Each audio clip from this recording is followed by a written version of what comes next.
तुम सर्वश्रेष्ठ धनुर्धर हो, परंतु यदि तुम्हारा आखेट तनिक भी इधर से उधर हो जाए तो तुम चूक जाओगे। तुम्हारा अधिकार तुम्हारे वाण संधान पर है, तुम्हारा अधिकार तुम्हारी दृष्टि पर है, परंतु उस मृग पर तुम्हारा कोई अधिकार नहीं जिसकी ओर तुम वाण चला रहे हो। हे धनंजय, सत्पुरुष कभी अपने अधिकारों की सीमा का उल्लंघन नहीं करते। अर्थात अपने कर्म में स्थिर रहो पार्थ, स्थिर रहो, क्योंकि कर्म की कुशलता का ही नाम योग है। और योग क्या है केशव? योग क्या है? वही तो बता रहा था पार्थ। योग कर्म का कौशल है, मोह का त्याग कर्म का कौशल है, मोह से मुक्त होकर अपने कर्तव्य का पालन करना कर्म का कौशल है, सफलता और असफलता दोनों ही में समान रहना कर्म का कौशल है। बुद्धि युक्तो जहातीह उभे सुकृत दुष्कृते तस्मात् योगाय युज्यस्व योगः कर्मसु कौशलम। हे केशव, किंतु मैं मुनि या स्थित प्रज्ञ को पहचानूंगा कैसे? उसकी पहचान क्या है? वो उठता बैठता कैसे है? उसकी बोलने की शैली कैसी है केशव? उसे पहचानने में तो कोई कठिनाई ही नहीं है पार्थ।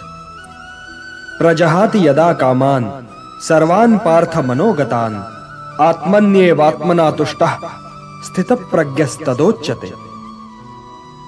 उसी की भांति तुम अपनी कामनाएं त्याग दो, अपनी व्यक्तिगत अभिलाषाओं से मुक्त हो जाओ, सुख दुख से परे होकर अपने स्वयं में संतुष्ट हो जाओ पार्थ। तो ना तुम्हें दुख की अग्नि जला सकेगी और न सुख की वर्षा तुम्हें भिगा सकेगी। हे पार्थ, स्थित प्रज्ञ वो मुनि है जो सुख और दुख दोनों ही में समान भाव रखता है और कोई उसका यह संतुलन तोड़ भी नहीं सकता। जब उसके शब्द बाहर निकलते हैं तो मन में तैरते दुख और सुख से बाहर नहीं निकलते, बल्कि आत्मा की अथाह गहराइयों से बाहर निकलते हैं। वो मोह की भाषा नहीं बोलता, वो निष्काम कर्म की भाषा बोलता है। वो जब बैठता है तो कछुए की भांति अपने भीतर सिमट कर बैठता है और अपने स्वयं ही को दुर्ग बना लेता है, अर्थात उसकी इंद्रियां उसके वश में होती हैं और अपनी इंद्रियों को केवल वही अपने वश में कर सकता है जिसका अपना मन अपने वश में हो।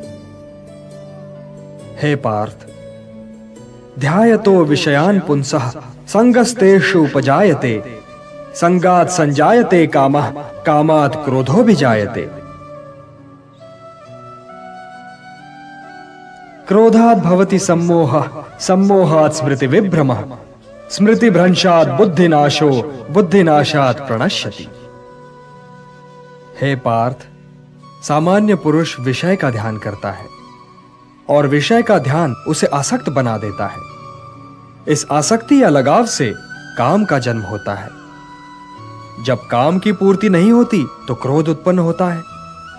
जब क्रोध उत्पन्न होता है तो विषय के प्रति मोह और बढ़ जाता है, और जब मोह और बढ़ जाता है पार्थ, तो सोचने की शक्ति भटक जाती है। जब सोचने की शक्ति भटक जाती है तो बुद्धि का नाश होता है, और जब बुद्धि का नाश होता है तो मनुष्य का सर्वनाश हो जाता है।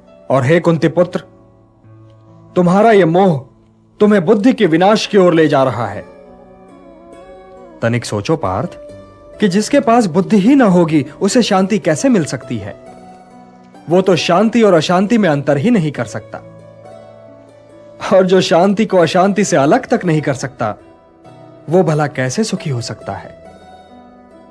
हे पार्थ, जैसे पवन के झोंके नाव को भटका देते हैं, वैसे ही कामनाएं बुद्धि को भटका देती हैं। इंद्रियाणाम हि चरताम यन्मनो अनुविधीयते तदस्य हरति प्रज्ञाम वायुर्नावम इवाम्भसि। इसलिए हे महाबाहो, अपनी इंद्रियों को अपने वश में रखो, स्वयं ही उनके वश में न हो जाओ।